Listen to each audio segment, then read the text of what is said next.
I said it, I promised it, here it is. 2 great questions you can ask your buyer to understand where they are in their decision-making process.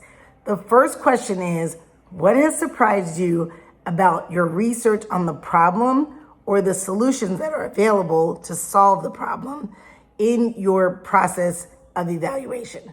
They're either going to say, we just started, nothing, I don't have any surprises.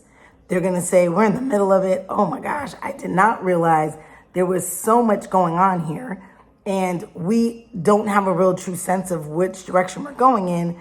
That's why you're here, so we can get a better sense, right? The third thing they may say is, oh wow, we went through the whole process. We went through a lot of surprises. Here's what they were, A, B, C, D, E. Now we're at the tail end of this, and we're not surprised by much, but we're interested in learning more about what you have to offer. You will then know if you are at the beginning, the middle, or the end.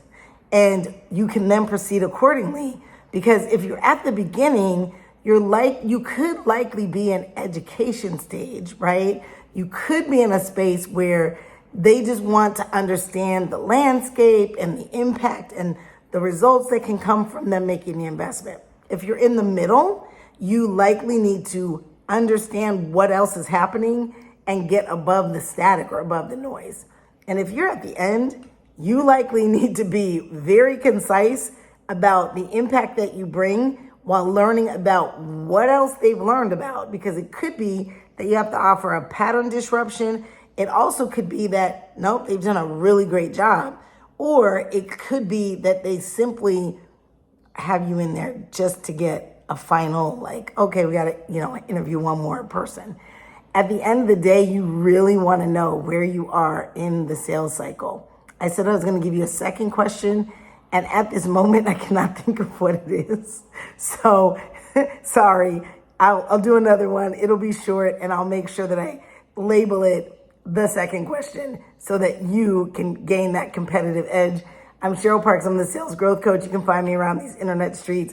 At the end of the day, I am very focused on getting salespeople to trusted advisor status so that they're able to meet today's modern, sophisticated, educated buyer at their best decision making and make an impact when your buyer makes the investment. Buyers love to buy, they don't like to be sold.